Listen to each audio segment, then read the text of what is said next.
దేవుడు మనుషులను దర్శించేటువంటి సమయం, లేక మనుషులే దేవుని దగ్గరకు వచ్చేటువంటి పరిస్థితి. దేవుడు మనుషుల యొద్దకు వచ్చిన, మనుషుడు దేవుని యొద్దకు వెళ్ళాలనుకున్నా ఎట్లా ఉండాలి అంటే ఇక్కడ చెప్పబడుతున్నటువంటి మాట, నేడు రేపు నీ ప్రజలను పరిశుద్ధపరచుము, యెహోవా సీనాయి పర్వతం 3వ నాటికి యెహోవా సీనాయి పర్వతం మీదకు దిగి వచ్చును. వీళ్ళ నేడు రేపు 3వ నాడు. ఈ మాటలు ఏం తెలియబరుస్తుందంటే, మనుషుని జీవితంలో 3 భాగాలు చూస్తాం: బాల్యము, యవ్వనము, వృద్ధాప్యం.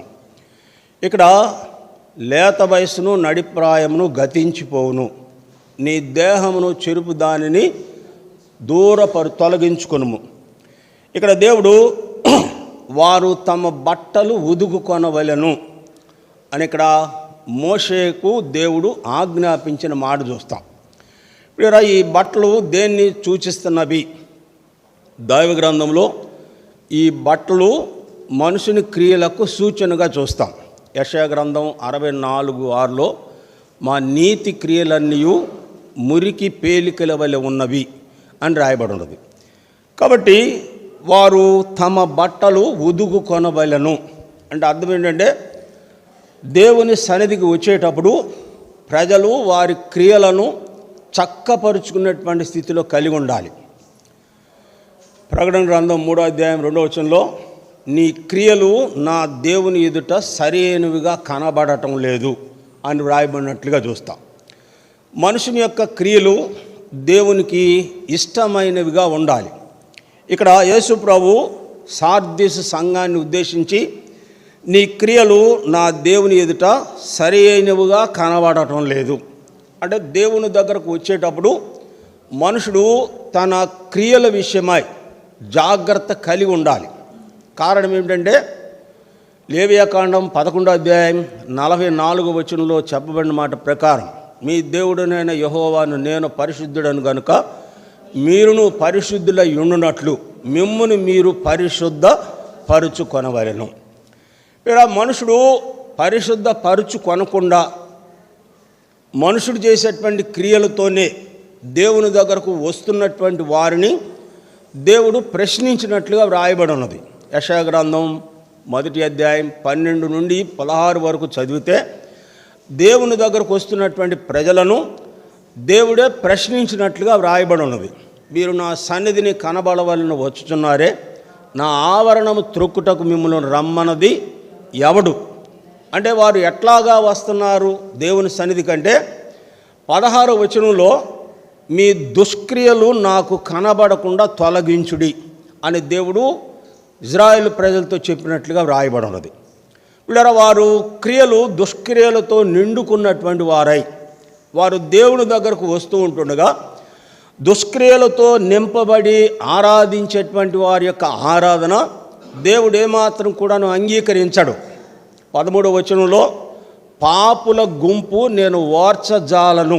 యెషయా గ్రంథం 1వ అధ్యాయం 13వ వచనంలో, పాపుల గుంపు అమావాస్య ఉత్సవ కాలములు జరుగుతున్నవి, పాపుల గుంపు నేను ఓర్చజాలను అని రాయబడి ఉన్నది. కారణం ఏమిటంటే, యెషయా 1వ అధ్యాయం 15వ వచనంలో, మీ చేతులు రక్తముతో నిండి ఉన్నవి అని రాయబడినట్లుగా చూస్తాం. అంటే వారు పాపములోనే ఉండి పాపములోనే దేవుని మందిరానికి వస్తూ ఉంటుండగా, దేవుడు ఇక్కడ ప్రశ్నించడంలో ఉన్న ఉద్దేశం ఏంటంటే, దేవుని యొద్దకు వచ్చేటప్పుడు దేవుడు ఏమై ఉన్నాడు, ఆయన ప్రజలముగా మనం ఎట్లా ఉండాలి అనే విషయంలో మనుషుడు అలక్ష్యమైనటువంటి వైఖరిని అనుసరిస్తున్నటువంటి మార్గాలను చూస్తాం లోకంలో. అంటే మనుషులో పాపం ఏమీ పోదు, ఆ పాపంలోనే ఉంటాడు, ఆ పాపంలోనే జీవిస్తాడు, ఆ పాపంలోనే దేవుని దగ్గరికి వస్తాడు. యోహాను సువార్త 9వ అధ్యాయంలో శాస్త్రులు పరిసయ్యులను ఉద్దేశించి ప్రభు మాట్లాడుతున్నప్పుడు ఆయన చెప్పినటువంటి మాటలు విన్నటువంటి శాస్త్రులు పరిసయ్యులు, మేము పాపులమా అని ప్రశ్నించినట్లుగా వ్రాయబడి ఉన్నది. యేసు ప్రభు అన్నారు, మీరు గ్రుడ్డివారైతే మీ పాపము లేకపోవును, మేము చూస్తున్నాము అన్నారు కనుక మీ పాపము నిలిచి ఉన్నది అని ప్రభు వారితో చెప్పినట్లుగా చూస్తాం. కాబట్టి మీరు ఇక్కడ 3వ నాటికి యెహోవా సీనాయి పర్వతం మీదకి దిగివచ్చును. వారు తమ బట్టలు ఉదుకుకొని దేవుని సన్నిధిలో ఎట్లా ఉండాలి అంటే వారు క్రియలు దేవునికి ఇష్టమైనవిగా ఉండేటట్లుగా ఉండాలి. అయితే ప్రియులారా, వారు దేవుని సన్నిధికి వస్తూ వారు ఎట్లా ఉన్నారు అని అంటే వారి దేహాన్ని చెరిపేటువంటి దాన్ని వారు తొలగించుకొనకుండానే వారు దేవుని సన్నిధికి వస్తూ ఉంటుండగా దేవుడి ప్రశ్నించాడు, నా ఆవరణము త్రొక్కుటకు మిమ్ములను రమ్మన్నది ఎవడు అని ప్రశ్నించడంలో వారు తమ దేహములను నీ దేహమును చెరుపు దాన్ని వారి దేహాలను ఏవైతే చెరుపుతున్నవో ఆ చెరిపేటువంటి వారి విషయంలో లేదా వారు నిర్లక్ష్య వైఖరి అనుసరిస్తున్నటువంటి పరిస్థితిని ఇజ్రాయెల్ ప్రజల్లో చూస్తాం. కనుక ప్రియులారా, ఇక్కడ మహాజ్ఞాని సొలొమోను తాను రాసినటువంటి ప్రసంగి గ్రంథంలో లేత వయస్సును నడిప్రాయమును గతించిపోయినవి గనుక నీ హృదయములో నుండి వ్యాకులమును తొలగించుకొనుము, నీ దేహమును చెరుపు దాన్ని దూరపరుచుకొనుము. నీ దేహము అపవిత్రపరచబడకుండా, నీ దేవుడైన యెహోవా పరిశుద్ధుడు కనుక నీవు కూడాను పరిశుద్ధత కలిగి దేవుని సన్నిధికి రావాలి. దేవుని సన్నిధికి వచ్చినప్పుడు పిల్లరా వారి యొక్క అర్పణ కానీ వారి యొక్క బలి కానీ లేక వారు ఏదైతే దేవునికి అర్పిస్తున్నారో అది ఆయన అంగీకరించే వాడై ఉన్నట్లుగా ఈ వాక్య భాగంలో చూస్తాం. కాబట్టి వీరైనా మనుషులను వారి దేహమును చెరిపేటువంటివి ఏవో కొన్ని విషయాలు చూస్తాం. చూడండి, మొదటిగా చూద్దాం. మత్తయి సువార్త 6వ అధ్యాయం 22-23 వచనాల్లో యేసు ప్రభు వారు కొండ మీద ప్రసంగంలో చెప్పేటువంటి మాట చదవండి. దేహమునకు దీపము కన్నే గనుక నీ కన్ను తేటగా ఉండిని ఎడల నీ దేహమంతయు వెలుగుమయమై ఉండును. నీ కన్ను చెడినదైతే నీ దేహమంతయు చీకటిమయమై ఉండును. నీలోనున్న వెలుగు చీకటి అయి ఉండిని ఎడల ఆ చీకటి ఎంతో గొప్పది. ఇక్కడ మొదటిగా దేహాన్ని చెరిపేది, నీ దేహమును చెరుపు దాన్ని తొలగించుకొనుము. ఇప్పుడు మొదటిగా ఇక్కడ దేహాన్ని చెరిపేది ఏమిటంటే నీ కన్నే నీ దేహమునకు దీపం, నీ కన్ను చెడినదైతే అనే వ్రాయబడిన మాట చూస్తాం. మార్క్స్ వార్త 7వ అధ్యాయం 22వ వచనంలో మత్సరము అనే మాటను చూస్తాం. మత్సరము అనగా చెడు కండ్లు అని రాయబడి ఉన్నది. అంటే మనిషిని అపవిత్రపరిచేది, మనిషిని హృదయంలో నుండి బయలు వెళ్ళేదని చెబుతూ ఇక్కడ మత్సరము అని రాయబడిన మాట కింద చెడు కండ్లు అని రాయబడి ఉన్నది. కాబట్టి మనుషుడు మొదటిదిగా తమ దేహమును వెలుగుమయమై ఉంచుకునేటువంటి అనుభవంలో నిలిచి ఉండాలి. అంటే మొదటిగా మనుషుడు తన దృష్టి విషయమై జ్ఞానము కలిగి నడుచుకోవాలి. వీళ్ళ దేహమును చెరిపివేసినటువంటి అనుభవాలు దైవ గ్రంథంలో చాలా వ్రాయబడి ఉన్నది. చూడండి, న్యాయాధిపతుల గ్రంథం 16వ అధ్యాయం 21వ వచనంలో ఇక్కడ సంసోనుకు ఫిలిష్తీయులు చేసిన సంఘటనను రాయబడి ఉన్నది. ఫిలిష్తీయులు అతని కన్నులు ఓడబీకి గాజాకు తీసుకొని వచ్చి ఇత్తడి సంఖ్యల చేత బంధించి అప్పుడు బందీ గృహంలో తిరగలి విసురువాడాయను. ఇక్కడ సంసోను కళ్ళు ఓడబెరికి అనే మాటను చూస్తాం. సంసోను కళ్ళు ఓడబెరకటానికి కారణం ఏంటంటే 16వ అధ్యాయం 1వ వచనంలో అతడు ఏమి చూసి మోహించాడు అంటే దెలీలాను చూచు. మొదటి వచనం చదవండి. తరువాత సంసోను గాజాకు వెళ్ళి వేశ్య ఒకతిని చూచి. ఇప్పుడు కండ్లు ఎందుకు పెరిగివేయబడ్డవి అని అంటే కండ్లు చెడిపోయినటువంటి స్థితిలో చూస్తాం.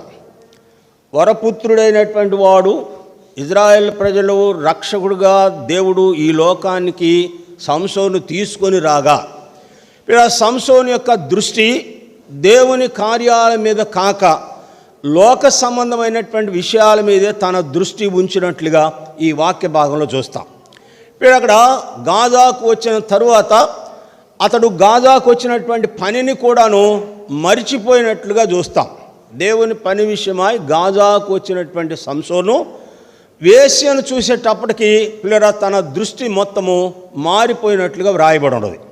కనుకనే సామెతల గ్రంథం 31 అధ్యాయం 30 వచనంలో అందము మోసకరము సౌందర్యము వ్యర్థము. కాబట్టి మీరు ఇక్కడ మనుషుని దేహము చెడిపోవడానికి మొదటిదిగా మనుషుని కన్నే మనుషుని దేహాన్ని చెరిపివేసినట్లుగా చూస్తాం. ఆదికాండం 3 అధ్యాయం 4 వచనంలో ఆ స్త్రీ పండును చూడగానే కన్నులకు అందమైనది, ఆ కన్నులకు రమ్యమైనది అందముగా నుండుట చూచి అని రాయబడి ఉంది. కాబట్టి మీరు మనుషుడు తన దృష్టి యొక్క విషయంలో మనుషుడు జాగ్రత్త వహించకపోతే ఆ చూపే మనుషుని యొక్క దేహాన్ని చెరిపివేస్తున్నట్లుగా చూస్తాం. ఇక్కడ సంసోను యొక్క కనులు పెరికివేసి అని రాయబడి ఉన్నది.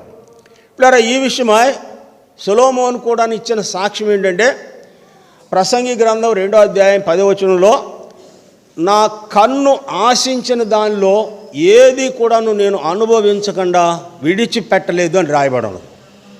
అంటే తాను ఏదైతే చూశాడో చూసిన ప్రతి దానిని తన సొంతం చేసుకున్నట్లుగా చూస్తాం.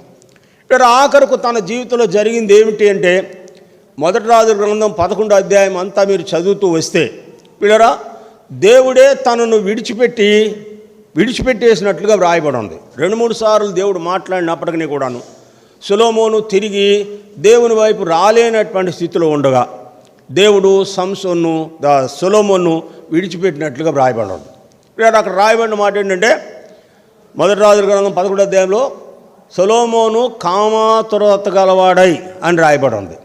అంటే ఎంతమందిని మోహించాడు అంటే దాదాపు 1000 మందిని, 700 మంది భార్యలను, 300 మంది ఉపపత్నులను సొలొమోను మోహించినట్లుగా వ్రాయబడి ఉంది. ఇప్పుడు ఆఖరకు దేవుని సన్నిధిలో నుండి అతడు నెట్టివేయబడినటువంటి స్థితిని సొలొమోను కలిగి ఉన్నట్లుగా చూస్తాం.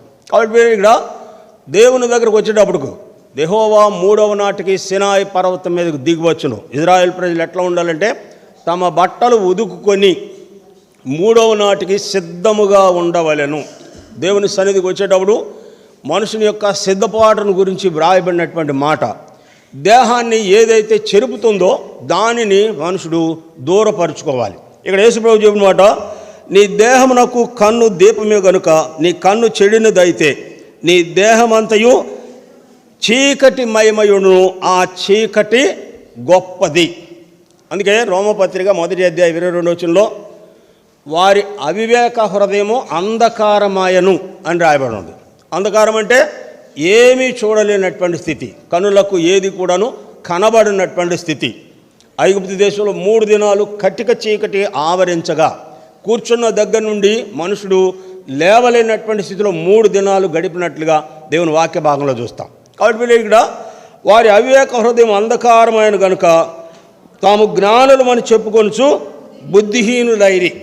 అందుకే దేవుడు మనుషులందరికీ ఆజ్ఞాపించినటువంటి మాట యెషయా గ్రంథం 45వ అధ్యాయంలో 2వ వచనంలో ఇక్కడ రాయబడిన మాట 22లో బూదిగంత నివాసులారా నా వైపు చూచి రక్షణ పొందుడి, నేనే దేవుడును మరి ఏ దేవుడును లేడు. అంటే మనుషులందరూ వారి కండ్లు చెడిపోవడానికి కారణం ఏంటంటే దేవుని వైపు చూడకుండా వీళ్ళ వారికి ఇష్టమైనటువంటి వాటి వైపే మనుషులు దృష్టిస్తున్న కారణం చేత మనుషులు తమ దేహాలను పాడు చేసుకుంటూ ఉన్నట్లుగా దేవుని వాక్య భాగంలో చూస్తాం. కాబట్టి ఇక్కడ మొదటిదిగా లేత వయసును నడిప్రాయమును గతించిపోవును, నీ దేహమును చెరుపు దాన్ని తొలగించుకొనుము. మొదటిది నీ దేహాన్ని చెరిపేది ఏది అంటే నీ కను దృష్టే నీ దేహాన్ని చెరిపివేస్తుంది. ఈ విషయమై యోబు తీసుకున్నటువంటి జాగ్రత్త. యోబు గ్రంథం 31వ అధ్యాయం 1వ వచనంలో నేను నా కనులతో నిబంధన చేసుకొంటిని, నేను కన్యకను ఎలాగూ చూతును. అంటే అర్థం ఏంటంటే అందమైనటువంటి స్థితి చూసేటటువంటి ప్రతి వ్యక్తి దేవుని సన్నిధిలో నుండి నెట్టివేయబడినటువంటి అనుభవం, వారి దేహాలను చెరిపివేసుకున్నటువంటి స్థితినే దైవ గ్రంథంలో చూస్తాం. మీరు సామెతల గ్రంథం 5వ అధ్యాయం 11 నుండి 14 వరకు చదివితే మనుషుని దేహం పాడైపోయి మంచంలో మూలుగుచు నా బోధకుల మాట నేను వినలేదు, నా ఉపదేశమును నేను త్రోసివేశాను అని నువ్వు మంచంలో పడి మూలుగుచుందువు అని రాయబడి ఉంది. కాబట్టి ఇక్కడ మొదటిదిగా నీ దేహాన్ని చెరిపేది నీ కన్నే గనుక నీ కన్ను తేటగా ఉండిన ఎడల నీ దేహం అంతయు వెలుగుమయమై ఉండును. రెండవదిగా చూస్తాను చూడండి, ప్రసంగి గ్రంథం 5వ అధ్యాయం 6వ వచనం. నీ దేహమును శిక్షకు లోబడనంత పని నీ నోటి వలన జరుగునీయకుము, అది పొరపాటు చేత జరిగినని దూత ఎదుట చెప్పకుము. నీ మాటల వలన నీ దేవునికి కోపం పుట్టించి నీ వేళ నీ కష్టమును వ్యయపరుచుకునేదవు. ఇప్పుడు రెండవదిగా నీ దేహాన్ని ఏది చెరుపుతుంది అంటే నీ మాటలే నీ దేహాన్ని చెరిపివేస్తాయి. ఇక్కడ రాయబడిన మాట, నీ దేహమును శిక్షకు లోబడినంత పని నీ నోటి వలన జరుగనీయకుము. అంటే మనిషి యొక్క దేహము పాడైపోవడానికి మనుషుడు మాట్లాడే మాటలే మనుషుని దేహము అపవిత్రపరుస్తున్నట్లుగా చూస్తాం. కనుకనే ఈ ప్రసంగి 5:2 రాయబడి ఉన్నారా, దేవుడు ఆకాశమందున్నాడు, నీవు భూమి మీద ఉన్నావు గనుక నీ మాటలు కొద్దిగా ఉండవలెను అని రాయబడి. కాబట్టి మీరు ఇక్కడ రెండవదిగా మనుషుని దేహము లేక పాపిగా చేసేటువంటి అనుభవం, మనుషుడు మాట్లాడేటువంటి మాటలలోనే మనుషుని దేహము పాడైపోతూ ఉన్నట్లుగా చూస్తాం. అంటే వారు తమ క్రియలను చక్కబరుచుకునేటువంటి 3వ నాడు యెహోవా సీనాయి పర్వతం మీద దిగివచ్చును కనుక మనుషులు తమ బట్టలు ఉదుకుకొని 3వ నాటికి పరిశుద్ధంగా ఉండవలెను. కాబట్టి వీరు ఇక్కడ మాటలే మనుషుని దేహంనకు శిక్ష తెస్తూ ఉన్నట్లుగా చూస్తాం. మీరు గమనిస్తే 1 రాజుల గ్రంథం 3వ అధ్యాయంలో సొలొమోను అబియాతో చెప్పిన మాట, అతడు పలికిన ఈ మాటను బట్టి యెహోవా అతనికి మరణశిక్ష విధించకపోయిన ఎడల యెహోవా నాకు గొప్ప కీడు చేయునుగాక అని చెప్పినట్లుగా చూస్తాం. మరి ఏమిటి అతను మాట్లాడింది అని అంటే, దావీదుకు పరిచయం చేసినటువంటి ఆ స్త్రీని వివాహానికి ఇమ్మని బత్షెబాతో అడగడానికి పంపించినట్లుగా వ్రాయబడి ఉన్నది. చూడండి 1 రాజుల గ్రంథం 3వ అధ్యాయం, 1 రాజుల గ్రంథం 3వ అధ్యాయం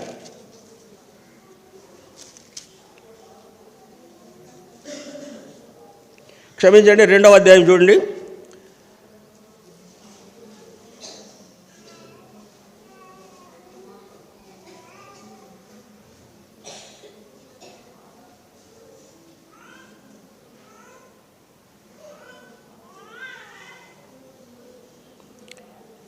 ఇరవై 23వ వచనం చూడండి.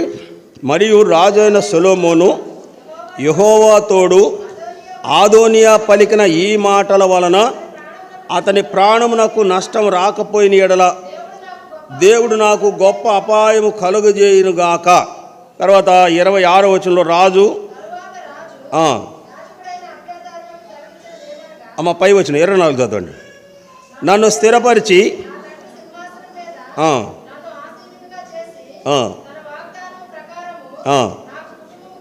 నా కుటుంబం కలుగజేసిన యెహోవా జీవము తోడు ఆదోనియా ఈ దినమున మరణమని చెప్పి యెహోయాదా కుమారుడైన బెనాయాకు పంపగా అతడు ఆదోనియా మీద పడినందున అతడు చనిపోయాను. కాబట్టి ఇక్కడ నీ దేహమును శిక్షకు లోబడినంత పని నీ నోటి వలన జరుగనీయకము. అంటే మనుషుని మాటలే మనుషుని అపవిత్రపరుస్తున్నట్లుగా చూస్తాం. మీరు లూకాసు వార్త 18వ అధ్యాయం గమనిస్తే దేవుని సన్నిధిలో నిలిచి ప్రార్థించినటువంటి 2 వ్యక్తులను చూస్తాం, పరిసయ్యుడు, సొంకరి. ఇలా ఈ ప్రార్థన అయిన తర్వాత దేవుడు అతని కంటే ఇతడు నీతిమంతుడిగా తీర్చబడి తన ఇంటికి వెళ్ళినని మీతో నిశ్చయముగా చెప్పుచున్నాను. పరిసయ్యుని కంటే సొంకరి నీతిమంతుడిగా తీర్చబడ్డాడు. ఇలా పరిసయ్యుడు విస్తారమైనటువంటి మాటలు మాట్లాడినట్లుగా వ్రాయబడి ఉంది. ఇలా సొంకరి 2 మాటలు పట్టాడు, దేవా పాపేన నన్ను కరుణించుము అని చెప్పగా పరిసయ్యుని కంటే సొంకరి నీతిమంతుడిగా తీర్చబడ్డాడు. అంటే పరిసయ్యుడు అపరాధిగానే తీర్చబడినట్లుగా చూస్తాం. కారణం ఏంటంటే అతడు పలికినటువంటి మాటలే అతన్ని అనీతిమంతునిగా తీర్పులోనికి తెచ్చినట్లుగా వ్రాయబడి ఉంది. కనుకనే ప్రియులారా, మత్తయి సువార్త 12వ అధ్యాయం 36-37 వచనాల్లో నీ మాటలను బట్టియే నీతిమంతుడు అని తీర్చబడతావు, నీ మాటలను బట్టి అపరాధివని తీర్చబడతావు.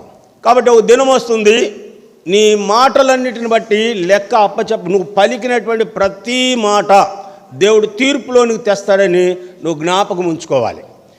ఆ రీతిగా జ్ఞాపకం ఉంచుకోవాలన్నప్పుడు లేదా నీ హృదయము తొందర చేసి మాట్లాడడానికి సమీపించినప్పుడు లేదా దేవుని మాట నీకు జ్ఞాపకం ఉంటే అపవిత్రమైన మాట నీ నోట నుండి పలకకుండా నిన్ను నువ్వు జాగ్రత్త పరుచుకుంటావు. లేదా ఆ రీతిగా కాక మనుషుడు తన శరీరాన్ని అనుసరించి జీవించినటువంటి జీవితంలో శరీరం చెప్పినట్టుగా నడుచుకుంటే మనుషుని జీవితం అంతా కూడా అపవిత్రపరచబడుతుంది. 143వ కీర్తనలో దావీదు అన్నాడు, నా పెదవుల ద్వారం నాకు కాపు పెట్టుము, నేను సమాజంలో ఉండగా నా పెదవుల ద్వారం నాకు కాపు పెట్టుము అని దావీదు దేవునికి ప్రార్థన చేయడంలో ఉన్నటువంటి విషయం ఏమిటంటే, తొందరపడి మాట్లాడకుండా నా పెదవుల ద్వారం నాకు కాపు పెట్టుము అని ఇక్కడ దావీదు దేవుని సన్నిధిలో బ్రతిమలాడినట్లుగా చూస్తాం. కారణం ఏమిటంటే సామెతల గ్రంథం 18వ అధ్యాయంలో జీవ మరణములు నాలుక వశము అని రాయబడి ఉంది. నువ్వు బ్రతికుండాలన్నా, మరణించాలన్నా, లేక దేవునికి పరిశుద్ధంగా ఉండాలన్నా, అపవిత్రుడిగా ఉండాలన్నా, దానికి మొత్తానికి ఈ నాలుకే మూల కారణంగా చూస్తాం. జీవ మరణములు నాలుక వశము. యాకోబు పత్రిక 3వ అధ్యాయం, నాలుక చిన్న అవయవమైనా సరే అది ప్రపంచ చక్రానికి చిచ్చు పెట్టును అని రాయబడి ఉంది. ఈ నోటితోనే దేవుని పోలికగా పుట్టిన నరుని శపిస్తాము, ఈ నోటితోనే దేవుణ్ణి ఆరాధిస్తాం, పూజిస్తాం. అంటే నరుని శపించినటువంటి ఈ నోరు దేవుని ఆరాధించడానికి ఏమాత్రం కూడా అర్హత లేనటువంటి స్థితిని చూస్తాం. ఎందుకు? వారు తమ బట్టలు ఉదుకునే వాళ్ళని 3వ నాటికి సిద్ధంగా ఉండవాలని దేవుడు ఎందుకు ముందుగా మోషేతో ఇజ్రాయెల్ ప్రజలతో చెప్పవలసి వచ్చిందంటే, వారు తమ ప్రవర్తన విషయంలో లేక తమ క్రియల విషయంలో దేవుని సన్నిధికి వచ్చి ఆరాధించేటప్పుడు వారు ఎట్లా ఉండాలంటే, పరిశుద్ధుడైన దేవుని ఆరాధించేటప్పుడు వారు కూడాను పరిశుద్ధంగానే ఉండాలి. అయితే ఇక్కడ మనుషులు దేవుణ్ణి ఆరాధించే విషయంలో ఎట్లా ఉన్నారంటే, వారు ఉన్నటువంటి స్థితిలోనే దేవుని సన్నిధికి వస్తుంటుండగా ఇక్కడ దేవుడు అభ్యంతరపరుస్తున్నటువంటి సందర్భాలను దేవుని వాక్య భాగంలో చూస్తాం. కాబట్టి మీరు ఇక్కడ నీ దేహమును శిక్షకు లోబడినంత పని నీ నోటి వలన జరుగనీయకు. మీరు 106వ కీర్తన చదివితే, మోషే తొందరపడిన వాడై వారు తన ఆత్మ మీద తిరుగుబడగా అతని నోట కాని మాట పలికెను అని రాయబడి ఉంది. చూడండి, యూదా పత్రిక 9వ వచనం. యూదా పత్రిక ప్రధాన దూత అయిన మికాయేలు అపవాదితో వాదించుచు మోషే యొక్క శరీరమును గురించి తర్కించినప్పుడు దూషించి తీర్పు తీర్చ తెగింపక ప్రభువు నిన్ను గద్దించునుగాక. ఇక్కడ మోషే శరీరమును గురించి మోషే మృతి పొందగా ఈ దేహం నాది అని సాతాను కూడా వచ్చాడు. మికాయేలు దూత వచ్చింది.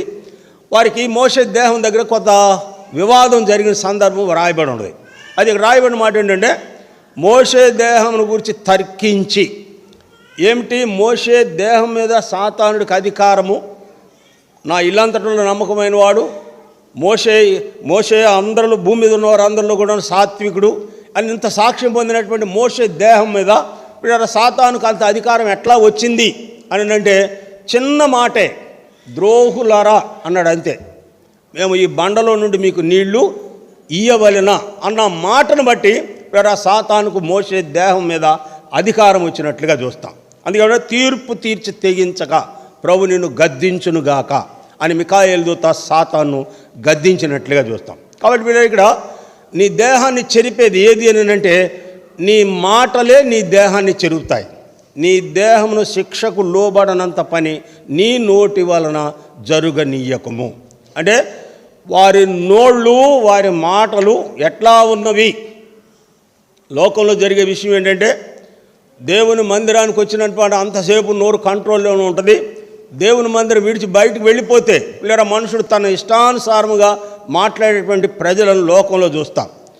కనీసం నేను దేవుని సంబంధిని అన్న విషయాన్ని కూడా మర్చిపోయి మాట్లాడే ప్రజలను చూస్తాం.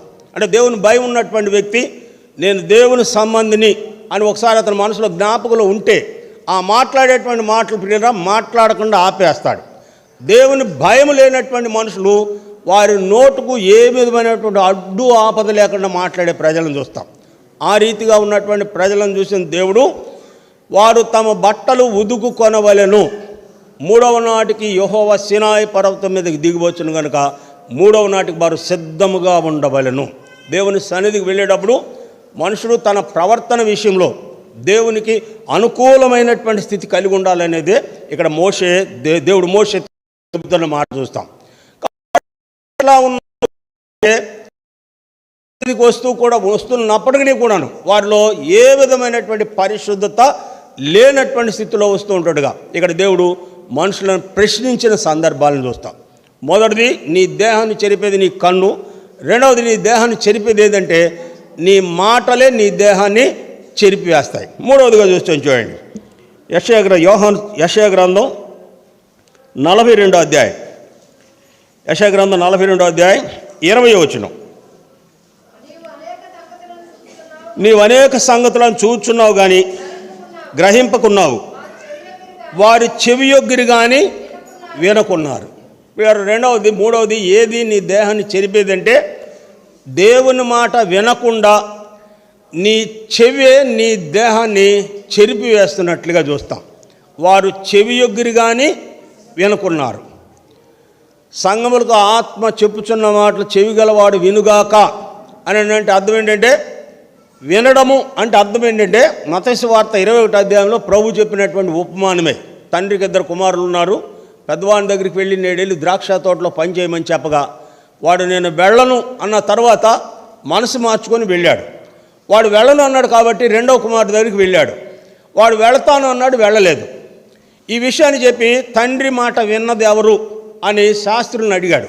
పెద్దవాడే అని చెప్పాడు. కాబట్టి వీళ్ళ వినడం అంటే ఏంటంటే దేవుడు ఏదైతే చెబుతున్నాడో చెప్పిన ప్రకారం చేయడమే వినడం. లోకంలో చాలామంది వాక్యం వింటున్నారు. వాక్యం విన్నవారందరూ కూడాను దేవుడు చెప్పినట్టు చేస్తున్నారని అంటే ఏమాత్రం కూడాను చేయడం లేదు. కాబట్టి వీళ్ళ వినడము వారు చెవియొగ్గిరి కానీ వినకున్నారంటే వినటానికి వింటున్నారు. వీరు ఆ విన్న మాటల ప్రకారం ఏమాత్రం కూడా వారు జీవించలేనటువంటి స్థితి వారి దేహాల్లో కనబడుతున్నట్లుగా చూస్తాం. కాబట్టి వారు చెవియొగ్గిరి కానీ వినకున్నారు. ఇజ్రాయెల్ ప్రజల గురించి వ్రాయబడిన మాట కీర్తన 58:4లో వారు మాంత్రికుడు ఎంత నేర్పుగా మంత్రించినను వాటి స్వరము వాటి వినబడకున్నట్లు చెవి మూసుకున్నట్టు చెవిటి పాముల వలె ఉన్నారు అని రాయబడి ఉన్నది. దేవుడు ఎంత నేర్పుగా దేవుని యొక్క రాజ్యాన్ని గురించి, దేవుని యొక్క కట్టడలు, విధులు, ఆజ్ఞల గురించి ఎంత వివరంగా విపులంగా చెప్పినప్పటికీ కూడాను వీళ్ళ ఇజ్రాయెల్ ప్రజలు వారి జీవితాల్లో దేవుని మాటలు అనుసరించినటువంటి జీవించిన జీవిత కాలం వీళ్ళ చాలా తక్కువగా చూస్తాం. ఒకవేళ ఒక మనిషిని 70 సంవత్సరాలు బతికాడు అనుకోండి, 70 సంవత్సరాల కాలంలో దేవుని మాట విన్నటువంటి దినాలు లెక్కేస్తే వీళ్ళ చాలా తక్కువగా కనబడతాయి. దీనికి రుజువు ఏమిటంటే మీరు న్యాయాధిపతుల గ్రంథం అంతా చదువుతూ వస్తే ఇజ్రాయెల్ ప్రజలు దాదాపు 7 పర్యాయాలు 95 సంవత్సరాలు బానిసలుగానే జీవించినట్లుగా వ్రాయబడి ఉన్నది. వారు అక్రమ ప్రవర్తనను బట్టి ఒక శత్రువులకు అప్పగించగా వారు ఒక 7 సంవత్సరాలు, తర్వాత మరలా వారు మొరపెట్టగా దేవుడు విడిపించి తిరిగి మరలా వారు దుష్క్రియలు చేసినప్పుడు శత్రువులకు అప్పగించిన సందర్భాలు దాదాపు 6-7 సార్లు రాయబడి ఉంది. ఇప్పుడు ఈ 6-7 సార్లు కూడాను దాదాపు 95 సంవత్సరాల కాలం వారు శత్రువులకు బానిసలుగానే జీవించినట్లుగా వ్రాయబడి ఉన్నది. న్యాయాధిపతుల గ్రంథం చూడండి 10వ అధ్యాయం, న్యాయాధిపతుల గ్రంథం 10వ అధ్యాయం, న్యాయాధిపతుల గ్రంథం 10వ అధ్యాయం 8వ వచనం 6 చూడండి. ఇజ్రాయేలులు యెహోవా సన్నిధిని మరలా దుష్ప్రవర్తనులైరి, వారు యెహోవాను విసర్జించి ఆయన సేవ మానివేసి బయలును అస్తోరోతు అను సిరియనుల దేవతలను, సిదోనీయుల దేవతలను, మోయాబీల దేవతలను, అమ్మోనీయుల దేవతలను, ఫిలిప్తీ దేవతలను పూజించిరి. 8వ వచనం చూడండి. వారు ఆ సంవత్సరము మొదలుకొని ఇశ్రాయేలీలను అనగా యోర్దాను అవతలనున్న గిలాదు నందలి ఆమోరీల దేశంలో కాపురమున్న ఇశ్రాయేలీలను 18 సంవత్సరములు చిత్తక కొట్టి అణిచివేసిరి. ఇక్కడ 18 సంవత్సరములు చిత్తక కొట్టి అణిచివేసిరి. ఇక్కడ ప్రైమాట ఇజ్రాయేలు మరలా యెహోవా దృష్టికి దుష్ప్రవర్తనులైరి. మరలా అంటే దీనికి ముందు చాలాసార్లు అయ్యారు. కాబట్టి మీరు ఇక్కడ మూడవదిగా నీ దేహాన్ని చెరిపేది ఏది అని అంటే దేవుని మాట వినకుండా వారు చెవియొగ్గిరి కానీ వినకున్నారు. దేవుడు చెప్పింది చెప్పినట్లు చేయనటువంటి వారే దేవుని మాట విననటువంటి వారుగా చూస్తాం. లేదా ఈ విషయమై దేవుడు ఇశ్రాయేల్ ప్రజల యొక్క క్రియలను గురించి ఆయన ఇచ్చినటువంటి సాక్ష్యం ఏంటంటే ఇర్మీయా గ్రంథం 6వ అధ్యాయంలో ఎవరు వింటారని నేను సాక్ష్యం ఇచ్చేది వారు వినుటకు తమ మనసును సిద్ధపరచుకొనరు గనుక వారు యెహోవా వాక్యమందు ఇష్టము లేని వారై ఉండిరి అని రాయబడి ఉన్నది. అంటే వినడానికి మనుషుడు తన మనసును సిద్ధపరచుకున్నటువంటి అనుభవాన్ని చూస్తాం. ఆ సిద్ధపాటే ఇజ్రాయెల్ ప్రజలకు లేని కారణం చేత వారు దేవుని మాటను తృణీకరించడం ద్వారా వారు శిక్షకు గురి చేయబడినట్లుగా ఈ వాక్య భాగంలో చూస్తాం. కాబట్టి మీరు ఇక్కడ మూడవదిగా నీ దేహాన్ని చెరిపేది ఏది అంటే దేవుని మాట ప్రకారం చేయకుండా చేసేది నీ శరీరమే నీ దేహాన్ని చెరిపేస్తున్నట్లుగా చూస్తాం. ఇంకేమంటే నువ్వు అనేక సంగతులను చూచున్నావు కానీ నీవు గ్రహింపకున్నావు, వారు చెవియొగ్గిరి కానీ వినుకున్నారు. ఈ విషయమై సమూయేలు సౌలుతో బోధించేటప్పుడు దేవుని మాట వినుట్లో ఉన్నటువంటి శ్రేష్టమైనటువంటి స్థితిని సౌలుకు తెలియపరిచినట్లుగా చూస్తాం. బలులు అర్పించుట కంటే దేవుని మాట వినుట శ్రేష్టము అని రాయబడి ఉంది. కాబట్టి మీరు ఏదైతే మనుషుని జీవితంలో శ్రేష్టమైనదిగా చెబుతుందో ఆ శ్రేష్టమైనటువంటి దేవుని మాటనే మనుషుడు వినకుండా తమ దేహమును తామే చెరిపి వేసుకుంటున్నట్లుగా శిక్షకు అప్పగించుకుంటున్నట్లుగా దేవుని వాక్య భాగంలో చూస్తాం. నాలుగవదిగా చూస్తాం చూడండి, 2వ రాజుల గ్రంథం 5వ అధ్యాయం 27వ వచనం. కాబట్టి నయమాను కలిగిన కుష్టు నీకును నీ సంతతికి సర్వకాలము అంటియుండును. ఇక్కడ గెహజీతో ఎలీషా చెప్పిన మాట చూస్తాం. నయమానుకు విడిచిన కుష్ఠము నీకును నీ ఇంటి వారికి సదాకాలము అంటియుండును. ఇప్పుడు ఇక్కడ మనుషుని దేహాన్ని చెరిపేది ఏది అంటే ధనము మనుషుని దేహాన్ని చెరిపివేస్తున్నట్లుగా చూస్తాం. అందుకే 1 తిమోతి 6లో ధనాపేక్ష సమస్త కీడులకు మూలము అని రాయబడి ఉంది. ఇక్కడ సామెతల గ్రంథంలో రాయబడి కూడా ధనము నమ్ముకొని వాడు పాడైపోవును అని రాయబడి ఉంది. ఇక్కడ గెహజీ కుటుంబం అంతా కూడాను కుష్ఠరోగానికి అప్పగించడానికి కారణం ఏమిటంటే నయమాను తీసుకొచ్చినటువంటి కానుకలను ఆశించినటువంటి వాడై లేదా నయమాను రథం వెనక పరిగెత్తుకొని వెళ్ళి అతడు వెండిని బంగారాన్ని మంచి దుస్తులను తీసుకొచ్చి ఇంట్లో దాచుకోవడమే తన కుటుంబం అంతటికి కుష్ఠరోగం తెప్పించుకున్నట్లుగా ఈ వాక్య భాగంలో చూస్తాం. కాబట్టి ఈరోజు మనిషిని చెరిపేది ఏంటంటే ఇహలోక సంబంధమైనటువంటి సంపదే మనుషుని దేహాన్ని చెరిపివేస్తున్నట్లుగా చూస్తాం. సామెతల గ్రంథం ప్రసంగి గ్రంథం 4:8లో ఒంటరిగా ఉన్న ఒకడు కలడు, చెలికాడు లేడు, జతగాడు లేడు, అతడు ఎడతెగ కష్టపడును, ఎవరి నిమిత్తము కష్టపడుచున్నానని అనుకొనడు, అతడు సుఖమనున్నది ఎరుగక అని రాయబడి ఉంది. కాబట్టి మీరు ఇక్కడ 4వదిగా మనుషుని దేహాన్ని చెరిపేది ఏదంటే ఏలోక సంబంధమైనటువంటి ధనమే మనుషుని దేహాన్ని చెరిపివేస్తున్నట్లుగా చూస్తాం. 6వది 5వదిగా చూస్తాం చూడండి, యెహోషువ గ్రంథం 7వ అధ్యాయం 25వ వచనం. యెహోషువ గ్రంథం 7వ అధ్యాయం 25వ వచనం. అప్పుడు యెహోషువ నీవేళ మమ్ము బాధపరిచితివి, నేడు యెహోవా నిన్ను బాధపరచుననగా ఇశ్రాయేలీయులందరూ వారిని రాళ్లతో చావగొట్టిరి, వారిని రాళ్లతో కొట్టిన తరువాత కాల్చి వారి మీద రాళ్లను పెద్ద కుప్పగా వేసిరి. ఇక్కడ ఆకోరు లోయలో జరిగినటువంటి వధ, ఆకాను శపితమైన దానిలో కొంత తీసుకొని దాచుకొనిన కారణం చేత తన కుటుంబం అంతటిని ఆకోరు లోయలోనికి తీసుకొని వచ్చి ఇజ్రాయెల్ ప్రజలందరూ కూడాను రాళ్లతో కొట్టి చంపివేసినట్లుగా చూస్తాం. ఇక్కడ ఐదవదిగా ఆకాను యొక్క మరణానికి కారణం ఏంటంటే యెహోషువ ఆజ్ఞాపించినటువంటి ఆజ్ఞను అతిక్రమించడమే ఆకాను యొక్క కుటుంబం మరణించవలసి వచ్చినట్లుగా చూస్తాం.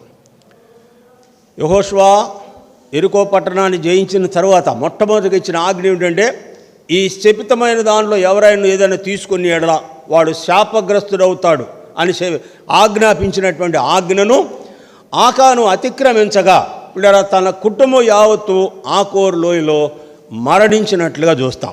ఇక్కడ ఈ మరణించినటువంటి ఈ ఆకోరు లోయనే దేవుడు నిరీక్షణ ద్వారముగా మారుస్తానని చేసిన వాగ్దానం చూస్తాం. చూడండి, హోషేయ గ్రంథం 2వ అధ్యాయం 15వ వచనంలో ఇక్కడ ఆకోరు లోయనే నిరీక్షణ ద్వారముగా మార్చుదును. హోషేయ గ్రంథం 2వ అధ్యాయం 15వ వచనం.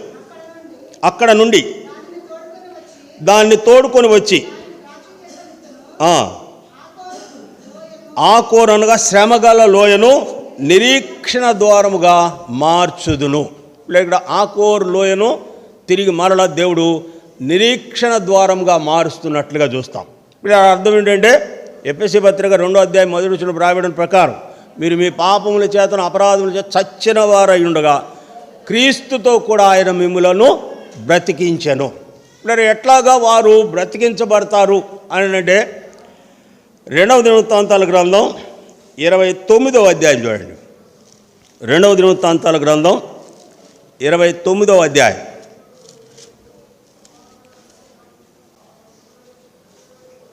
23, 24. పాప పరిహారార్థకై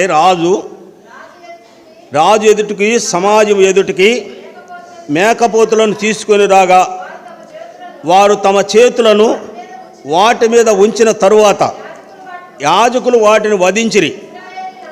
ఇశ్రాయేలు అందరి కొరకు దహన బలియు పాప పరిహారార్థ బలియు అర్పింపవలెనని రాజు ఆజ్ఞాపించి ఉండను గనుక ఇజ్రాయేల్ అందరి నిమిత్తము ప్రాయశ్చిత్తము చేయుటకై బలిపీఠం మీద వాటి రక్తమును ప్రోక్షించి పాప పరిహారార్థ బలిని అర్పించిరి.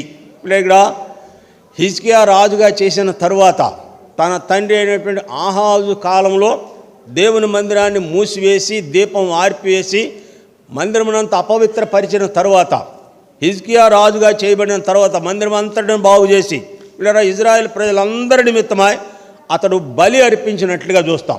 వారు తమ చేతులను వాటి మీద ఉంచగా అంటే వీటికి బదులుగా అర్పించబడినటువంటి ఆ పొటేలు వీరి పాపమంతా భరించినటువంటి అనుభవాన్ని చూస్తాం. కనుకనే ప్రభువైన యేసుక్రీస్తు వారి గురించి వ్రాయబడినటువంటి మాట యోహాను సువార్త 1వ అధ్యాయం 29వ వచనంలో ఇదిగో లోక పాపమును మోసుకొని పోవు దేవుని గొర్రె పిల్లగా మనుషుల పాపమంతా కూడా ఆయన భరించినట్లుగా ఈ వాక్య భాగంలో చూస్తాం. కాబట్టి మీరు ఇక్కడ ఆకోరు లోయను నిరీక్షణ ద్వారముగా చేయుదును. మరణము నుండి మనుషుని విడిపించు నిమిత్తమై యేసు ప్రభువారే ఆయన మరణించినటువంటి మనుషుడు తిరిగి జీవం పొందినట్టు క్రీస్తు యేసునందు ఆయన మిమ్ములను బ్రతికించెను అని రాయబడిన మాట చూస్తాం. రోమపత్రిక 10వ అధ్యాయంలో పాప శరీరాకారంతో పంపి ఆ పాపమునకు ఆయన శరీరమందు శిక్ష విధించెను. అంటే మనుషుడు ఎన్ని రీతులుగా పాపము చేస్తూ వచ్చాడో ఇలా అన్ని రీతులుగా యేసు ప్రభువారు శిక్ష అనుభవించినట్లుగా చూస్తాం. హృదయం కానీ, చేతులు కానీ, కాళ్ళు కానీ, తలంపులు కానీ ఇలా పంచగ్రాయముల ద్వారా స్రవించినటువంటి రక్తము మనుషుడు చేసినటువంటి ప్రతి పాపము నిమిత్తమై ఆయన కలువరి శిలువలో రక్తము కార్చగా మనుషుడు విడుదల పొందినట్లుగా ఈ వాక్య భాగంలో చూస్తాం. కాబట్టి మీరు ఇక్కడ రాయబడినటువంటి మాట నీ యెహోవా సీనాయి పర్వతం మీదకి వచ్చిన 3వ నాటికి వారు సిద్ధముగా ఉండవలెను. దేవుణ్ణి ఆరాధించిన నిమిత్తమై మనుషుడు సిద్ధముగా ఉండాలి. ఎట్లా దేవుణ్ణి ఆరాధించాలి అంటే హెబ్రీ పత్రిక 10వ అధ్యాయంలో చూస్తాం. యథార్థమైన హృదయంతో మనం దేవుని సన్నిధానమునకు చేరుదుము. చూడండి, కొరింథీయులకు రాసిన 1వ పత్రిక 6వ అధ్యాయం, కొరింథీయులకు రాసిన మొదటి పత్రిక 6వ అధ్యాయం 19వ వచనం. మీ దేహము దేవుని వలన మీకు అనుగ్రహించబడి మీలోనున్న పరిశుద్ధాత్మకు ఆలయమై ఉన్నారని మీరు ఎరుగురా. మీరు మీ సొత్తు కారు, విలువబెట్టు కొనబడిన వారు కనుక మీ దేహములతో దేవునిని మహిమపరచుడి. వారు 3వ నాటికి తమ బట్టలు ఉదుక్కొని సిద్ధముగా ఉండవలెను. మనుషుడు దేవుని ఆరాధించే ముందు ఆయన ఎలాంటి క్రయం చెల్లించాడు, మనుషుడు ఎట్లాగ దేవుని ఆరాధించాలి అని అంటే అనుగ్రహించబడినటువంటి దేహముతోనే పరిశుద్ధులుగా దేవుణ్ణి ఆరాధించేటువంటి అనుభవంలోనికి ప్రజలు ఉండు నిమిత్తమై ఇక్కడ దేవుడు మోషేకు ఆజ్ఞాపించాడు. వారు 3వ నాటికి సిద్ధముగా ఉండవలెను. 3వ నాడు యెహోవా సీనాయి పర్వతం మీదకు దిగివచ్చును. లేదా దేవుణ్ణి ఆరాధించే విషయంలో మనం ఎట్లా సిద్ధపడాలి, ఏ రీతిగా దేవుణ్ణి ఆరాధించాలి అని అంటే యథార్థమైనటువంటి హృదయంతో, యథార్థముగా ఆరాధించు వారు ఆత్మతో సత్యముతో తండ్రిని ఆరాధించవలెను. ఆ రీతిగా దేవుడు చేసినటువంటి కార్యం కొద్ది సమయం దేవుణ్ణి ఆరాధిస్తాం.